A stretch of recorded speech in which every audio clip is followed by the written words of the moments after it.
Salve, salve galera do Central HQs, bem-vindos a mais um vídeo de aquisições com breves resenhas. Eu me chamo Fernando e antes de eu mostrar para vocês as publicações que chegaram, na verdade essas que eu vou mostrar faz muito tempo, cheguei enfim à pilha final de aquisições de meses atrás. Galera, vai rolar uma promoção hoje a partir da meia-noite. Fiquem ligados aqui no canal Central HQs. Essa promoção ela é realmente bem bacana. Vocês estavam pedindo uma promoção mais interessante relacionada ao mês geek da Amazon. Então fiquem ligados aqui que meia-noite vai ter vídeo aqui no canal. Vamos começar aqui, galera, por O Livro do Cemitério, volume 2. Uma publicação que traz Neil Gaiman, adaptado por P. Craig Russell. Esse cara é foda. Essa parceria dos dois já vem de longa data. É uma publicação, acho que é da editora Rocco.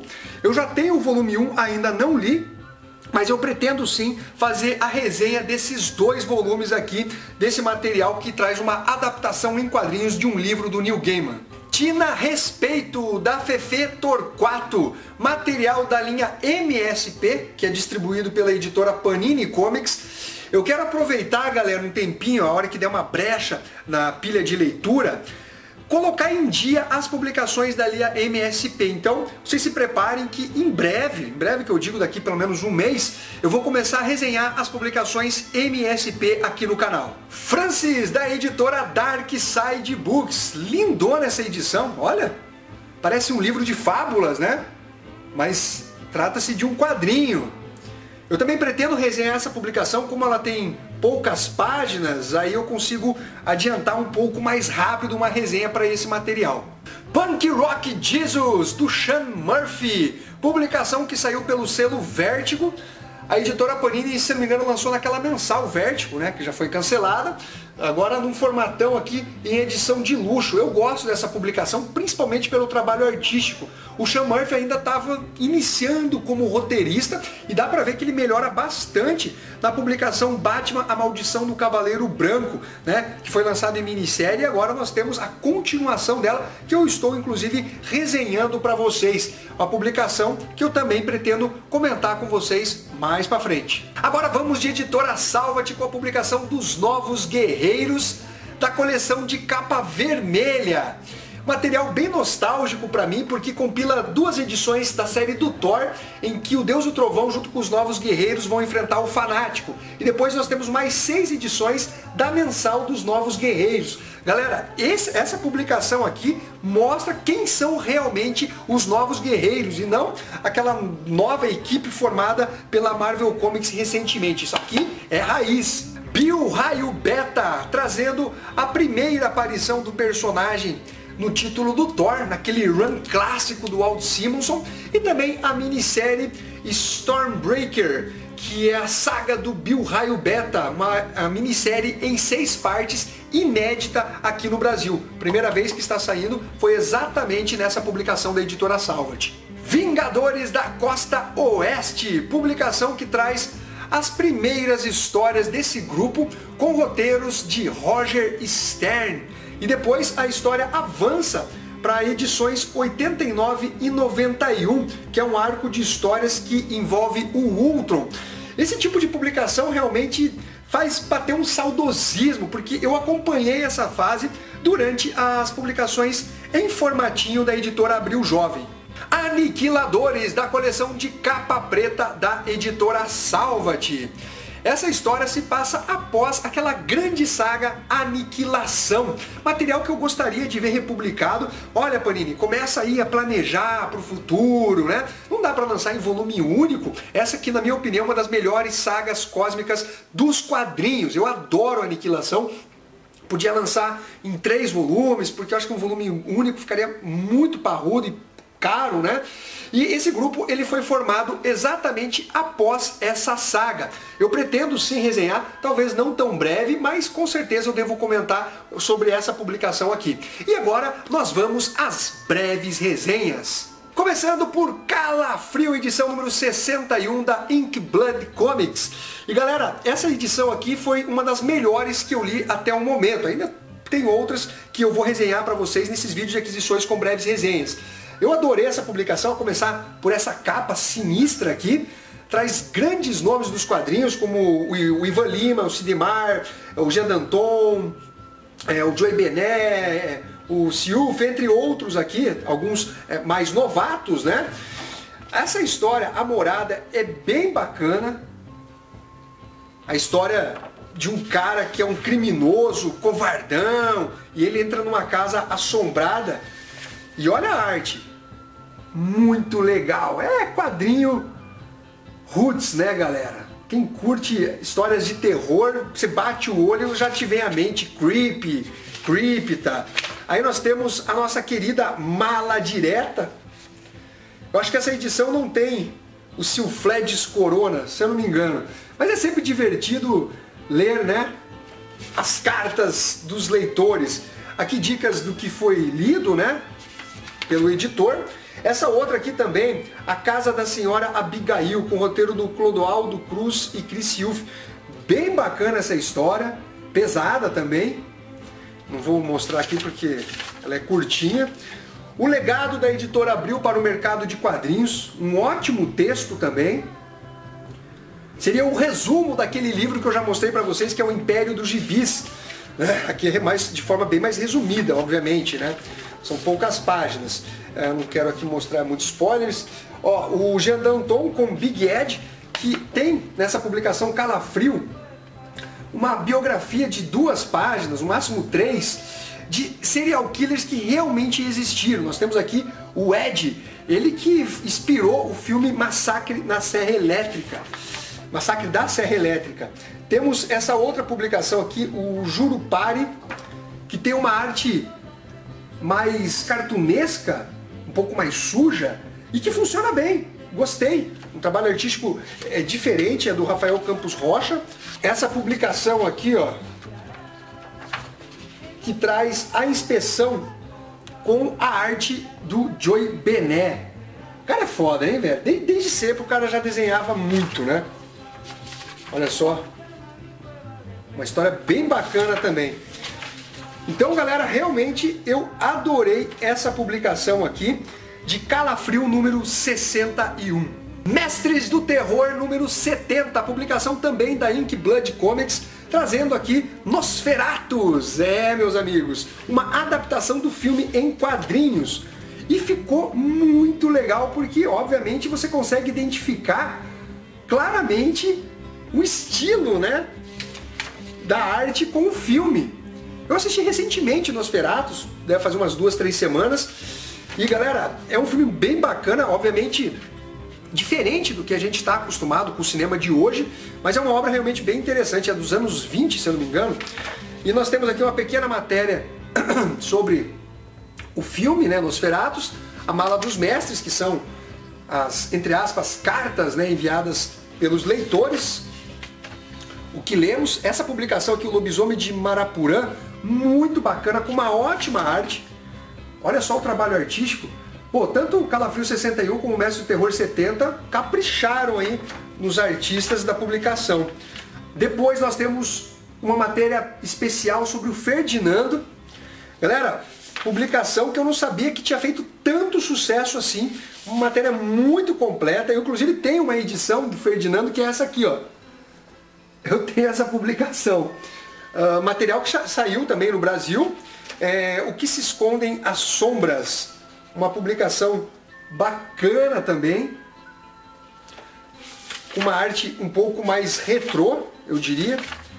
O Guerreiro do Rio Morto, que é basicamente uma continuação, a coisa do Tietê, que eu já falei nas edições passadas. Até vou pular aqui para não mostrar. Frankenstein ou o Moderno Prometeu, de Mary Shelley. Uma publicação que traz uma matéria bem interessante. Temos também a Lorena, a Loira Fantasma, de Curitiba, em Presas Não Concorrem. Também bacana, trabalho artístico de roteiro. Essas duas edições aqui, galera, irretocáveis. Realmente gostei desses materiais de terror, Calafrio e Mestres do Terror da Inkblood Comics. Vou deixar o link na descrição para quem se interessar por esses materiais. Conan o Bárbaro, edição número 7, publicação bimestral da editora Panini Comics, com mais belas capas, né? Essa daqui é do Esad Ribic. Ah, enfim, falei corretamente. A galera me corrigiu, né, falando, pô, não é Esad. Eu não sei por que eu falava Esad, cara. Sei lá, tem coisas que você absorve de forma errada e, né, você propaga. Mas enfim, Esad Ribic.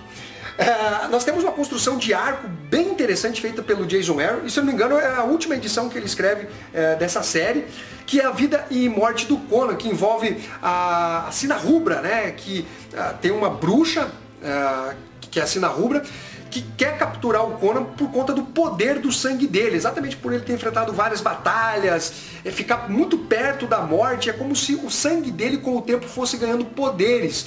E óbvio que tem uma questão de vingança relacionada aos filhos dessa bruxa, que desde criancinhas elas ficam atrás do Conan, observando, né, e tramando a morte dele e a captura também. É uma publicação realmente muito interessante dentro desse arco maior de histórias.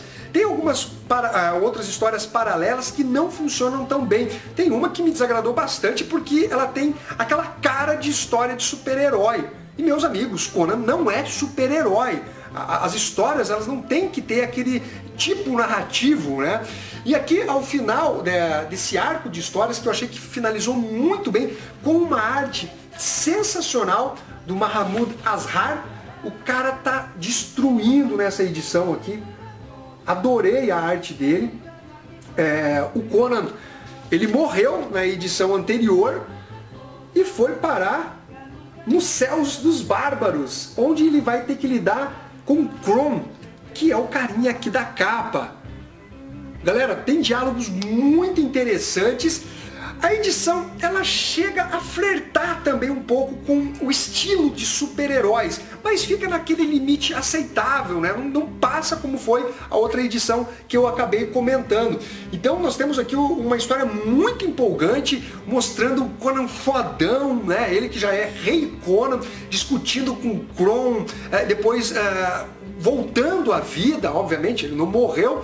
Vai ter continuação a publicação, então isso não é um spoiler, mas como as coisas se resolvem, obviamente eu não vou comentar. Buscando vingança com os filhos dessa bruxa que estava fazendo uma invocação de um demônio muito poderoso, que obviamente se alimentava do poder do sangue do Conan.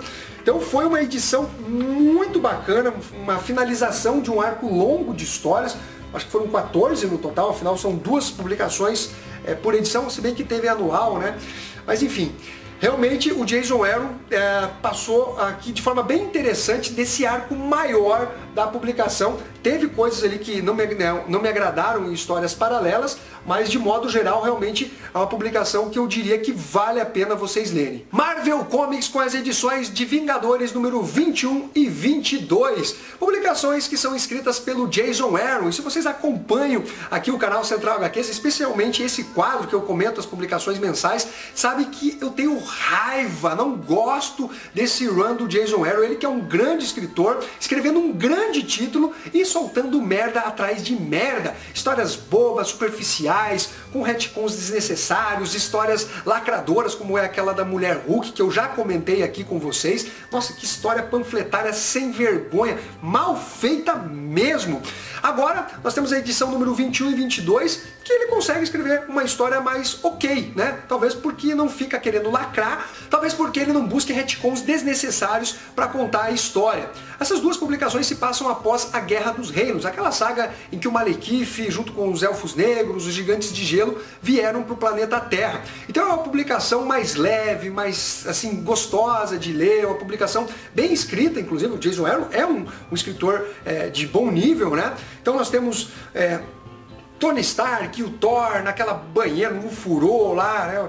Uma água quente, eles estão relaxando, comemorando a vitória, falando de forma mais descontraída.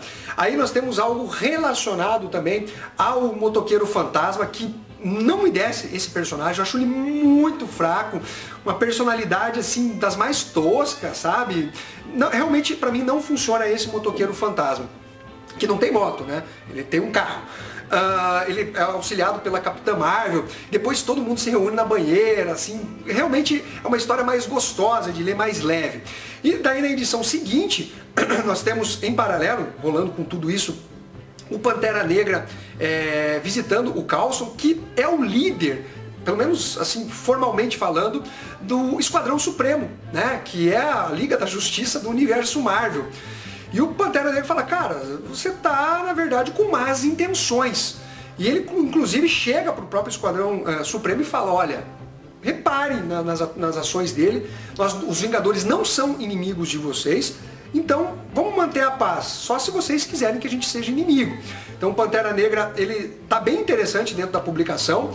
E aí nós temos mais aquele envolvimento relacionado ao motoqueiro fantasma e o carro que tem ali um poder demoníaco e aparece um outro personagem para fazer uma espécie de exorcismo. O que é tosco é que a Capitã Marvel e o Capitão América fazem de conta que não conhecem esse personagem. Mas eu tenho absoluta certeza que eles já se encontraram, ou se não se encontraram, com certeza já ouviram falar desse personagem. Teve já histórias, minisséries, participou de grupos, então não é um cara desconhecido, ainda mais o Capitão América, né? É a Capitã Marvel também, como líder de agências, e a maior líder do universo Marvel, segundo a Marvel Comics, né? Oh, meu Deus do céu. Com certeza conheceria o personagem, mas não é nada também que você vai falar que a história é uma merda por causa disso. Então ele vai fazer um exorcismo porque o carro ali não está exatamente obedecendo esse motoqueiro fantasma, que é o Race. E galera, assim, é ok, sabe? Mas o personagem não tem uma afinidade com ele, então eu diria que essas edições, a 21 e 22, elas acabam até sendo agradáveis aí. Vamos ver as consequências nas próximas edições. Por enquanto, deu um leve respiro, né, esse run do Jason Aaron. Para finalizar, DC Comics com Batman edição número 74 e edição número 75, fase escrita por Tom King com grandes desenhistas, né? Os desenhistas realmente não deixam a desejar nessa publicação. E o Tom King conta uma belíssima história utilizando uma fábula como paralelo. Não é exatamente uma novidade, ele já fez isso em outras publicações, mas se encaixou tão bem dentro dessa história que envolve o Bruce Wayne com o pai Thomas Wayne, né? Os dois Batmans, né? Thomas Wayne é de uma outra realidade, onde na verdade o Bruce Wayne morreu, né? Naquele assalto, e aí o pai Thomas se torna o Batman. Então vai ter o confronto, o diálogo dos dois quando eles entram num buraco, fazendo exatamente o paralelo com essa fábula e, pô, cria toda uma apreensão sobre quem vai sair desse buraco. Realmente o Tom King, como eu já mencionei, ele é um escritor acima da média, o cara consegue mandar muito bem, desde que não envolva combates de personagens, porque daí o cara se caga inteiro. Mas realmente é uma belíssima história essa edição 74, e a edição 75, eu nem sei se eu posso comentar muito, porque exatamente continua naquele final de Quem Sai do Poço. Mas também cria uma história muito interessante, parece que tudo virou de cabeça para baixo, vamos dizer assim. Então nós vamos ver aí a redenção, né, do Bruce Wayne, e obviamente ele vai buscar a vingança contra o Bane, que é o grande articulador de tudo isso, que é uma cagada do Tom King, não por colocar o Bane, mas explicar como tudo realmente se encaixa. Ele simplesmente falou assim, ó, se encaixa, aceite, e é isso daí. Faltou exatamente um melhor trabalho ali para poder fazer aquelas explicações de como o Bane está realmente por trás de tudo. Ficou tudo mesmo muito superficial. Talvez seja o Pirata Psíquico, talvez isso, talvez aquilo. Então realmente fica a desejar por esse aspecto, mas a história flui muito bem, uma narrativa muito interessante, ótimos diálogos. Foram duas edições que eu gostei bastante, principalmente a edição 74 ali do combate no deserto ali envolvendo os dois Batmans. Então é isso daí, galera, espero que vocês tenham curtido esse vídeo. Não se esqueça que hoje à meia-noite tem vídeo de promoção aqui no canal Central HQs. Um abraço para todos, fui!